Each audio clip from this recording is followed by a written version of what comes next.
అప్పట్లో మనం చూసేది అంటే మనం రవి అస్తమించని బ్రిటిష్ సామ్రాజ్యం అని మనం దాదాపు 2 శతాబ్దాలు మనల్ని పాలించారు బ్రిటిష్ వాళ్ళు. ఎట్లొచ్చిర్రు వాళ్ళు వ్యాపారం చేసుకుందామని వచ్చి చిన్నగా ఇట్లే అప్పులు ఇచ్చి లేకుంటే ఇంకేదో చేసి అది చేసి చిన్నగా మొత్తం దేశం మొత్తం ఉన్నటువంటి రాజుల మధ్యలో కొట్లాటలు పెట్టి అది చేసి ఇది చేసి మనలో ఐక్యత లేక ఎంత పని చేసిరో చూసినాం. ఇప్పుడు ఆ బ్రిటిష్ సామ్రాజ్యం అంతమైపోయింది. ఆ ఉన్న బ్రిటిష్ ఏదైతే ఉందో అదే అసలు అప్పులపాలైపోయి ఆగమాగం అవుతుంది. ఇప్పుడు ఆ ప్లేస్లోకి కొత్త దేశం రానికైతే చాలా ట్రై చేస్తుంది. అది ఎవరో కాదు, ఇక్కడ చూడొచ్చు చైనా కూడా ప్రపంచం మీద చాలా గుత్తాధిపత్యం చేసుకోనికి ఎట్లైనా ప్రపంచంలో అగ్రరాజ్యంగా ఎదగాలి, లేకుంటే వేరే దేశాలను కబలించాలని చాలా సాఫ్ట్గా చాప కింద నీరులా వాళ్ళ పని వాళ్ళు చేసుకుంటూ పోతున్నారు. మరి ఈ డ్రాగన్ రుణ వలయంలో మరి ప్రపంచంలో దాదాపు అన్ని దేశాలకు చైనా అప్పులు ఇస్తుందట. మరి ఇచ్చి లక్షల లక్షల కోట్ల అప్పులు ఇచ్చి ఒక్కొక్క వ్యవస్థను తన గుప్పెట్లోకి తెచ్చుకోనికి ట్రై చేస్తుందట. మొత్తం 179 దేశాలకు అప్పులు ఇచ్చిందంట. చూడండి చైనా. మనం చైనా అంటే ఏదో మామూలుగా అనుకుంటున్నాం, కానీ చాప కింద నీరుగా చాలా ప్లాన్డ్గా వాళ్ళ పని వాళ్ళు చేసుకుంటూ పోతున్నారు. ఇక్కడ చాలా డేంజర్ బెల్స్ అయితే మోగుతున్నాయి. మరి ఆ దేశాల్లో ఉన్నటువంటి కీలక రంగాల్లో వీళ్ళు పెట్టుబడులు పెట్టి మరి మొత్తం గుప్పెట్లోకి తెచ్చుకోనికి వేస్తుందట. అగ్రరాజ్యాలు ప్రపంచంలో ఉన్న 80% దేశాల్లో ఉన్నటువంటి కంపెనీలకు చైనా బ్యాంకులు అప్పులు ఇచ్చినాయంట. చూడండి ఇక్కడ ఈ లిస్టు కూడా ఉంది, ఏ దేశానికి ఎంత ఇచ్చిందని. ఇక్కడ చూస్తే దాదాపు చైనా నుంచి రుణాలు తీసుకున్న దేశాల్లో అమెరికా టాప్లు ఉందట. పొద్దుగాలు లేస్తే అమెరికా చైనా కొట్లాడుకుంటాయి, వీడెంత నువ్వెంత నేనెంత అని.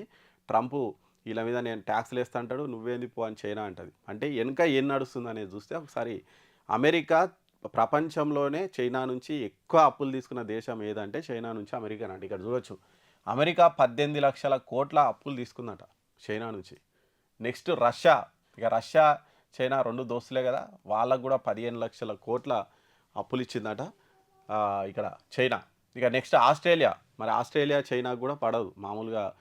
చైనా అంటే ఆస్ట్రేలియా ఇంత ఎత్తున ఎగురుతుంటుంది, కానీ ఆస్ట్రేలియా కూడా వీళ్ళు 11 లక్షల అప్పులు ఇచ్చారట. వెనజులాకు 9.4 లక్షలంట. ఇక పాకిస్తాన్ అంటే వీళ్ళకి అప్పులపాలు అయింది మనకు తెలుసు. పాకిస్తాన్కు 6.6 లక్షలు, బ్రెజిల్కు 5.7 లక్షలు, ఇండోనేషియాకు 5.4, యూకేకు ఇక చూడొచ్చు, యూకేకి కూడా వీళ్ళు 5.5 లక్షల కోట్లు అప్పులు ఇచ్చారట. స్విట్జర్లాండ్కు 3 లక్షల చిల్లర, అర్జెంటీనాకు 3 లక్షలు, సింగపూర్కు 3 లక్షలు, జర్మనీకి 2.9 లక్షలు, టర్కీకి 2.9. ఇక్కడ ఇంకా ట్విస్ట్ ఏంటంటే ఇండియా ఉన్నటువంటి కంపెనీలకు కూడా వీళ్ళు ఇచ్చారట. 1.6 లక్షల కోట్ల అప్పిచ్చిందట చైనాలో ఉన్నటువంటి బ్యాంకులు. అంటే చూడొచ్చు, అంటే ఏ దేశాన్ని వీళ్ళు వదలడం లేదు. క్రమక్రమంగా అప్పులు ఇచ్చి శ్రీలంకను ఎట్లా చేసిరో చూసినాం మనం, నేపాల్ను ఆగం చేసిరు. ఇట్లా ఒక్కొక్క దేశాన్ని వీళ్ళు అప్పులపాలు చేసి అప్పులు ఇచ్చి అందులో ఉన్నటువంటి వాళ్ళు అప్పులు చెల్లించలేని పరిస్థితికి వాళ్ళు వెళ్ళిపోతారు. అప్పుడు వాళ్ళు చెప్పినట్టు వినాల్సినటువంటి పరిస్థితి వస్తుంది. చైనా అదే వ్యూహంతో ముందుకోతున్నట్టు ప్రభావితం అయితే అనిపిస్తుంది. ఇక్కడ గతంలో చైనా పేద అభివృద్ధి చెందుతున్నటువంటి దేశాలకు అప్పులు ఇచ్చేదట. కానీ క్రమంగా వీళ్ళు ఏం చేశారంటే 2000 సంవత్సరం నుంచి వ్యూహం మార్చి సంపన్న దేశాలు వేగంగా అభివృద్ధి చెందినటువంటి దేశాలకే వీళ్ళు ఎక్కువ అప్పులు ఇస్తున్నారట. మరి మొదట్లో వీళ్ళు పేద మధ్య ఆదాయం ఉన్నటువంటి దేశాలకు 90% ఇచ్చేదంట. ఇప్పుడు 75% పెద్ద దేశాలకే అప్పులు ఇస్తుందట చైనా ఇప్పటి వరకు 2500 సంస్థలు ప్రాజెక్టులు, అంటే అమెరికాలో ఉన్నటువంటి 2500 సంస్థలకు వీళ్ళు అప్పులు ఇచ్చిరట.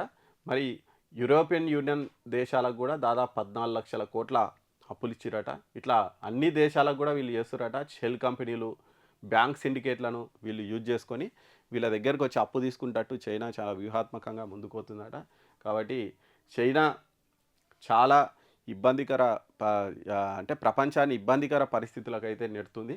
మరి మొత్తం గుర్తింపు ఉన్నటువంటి దేశాలు 217 ఉంటే ప్రపంచంలో, అందులో 179 దేశాలకు చైనా అప్పులు ఇచ్చిందట.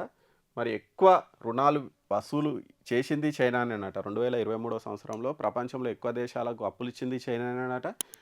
వసూలు చేసుకున్నది కూడా చైనానేనట. చూడండి, ఇక నాటో, G7 కూటమి వంటి దేశాలకు కూడా వీళ్ళు భారీగా రుణాలు ఇస్తుందట. ఇక భారత కంపెనీలకు కూడా 1.6 లక్షల కోట్లు చైనా అప్పులు ఇచ్చిందట. కాకపోతే ఇవి ఎక్కువ కరెంటు, ఆర్థిక రంగాల్లోని కంపెనీలకే ఇవి ఎక్కువ అందినాయట. కాబట్టి ఇండియా దీని మీద కూడా ఒక ఫోకస్ చేయాలి. ఎందుకంటే చైనా ఎప్పటికైనా మనకు దుష్ట దేశమే కాబట్టి, మరి వాళ్ళ నుంచి అప్పులు తీసుకున్నా ఎప్పుడో ఒకప్పుడు మనకి ఇబ్బందికర పరిస్థితులు ఎదురు కావచ్చు. కాబట్టి అదేదో చూసి దాన్ని కంట్రోల్ చేసే ప్రయత్నం అయితే చేయాల్సిన అవసరం అయితే ఉంది.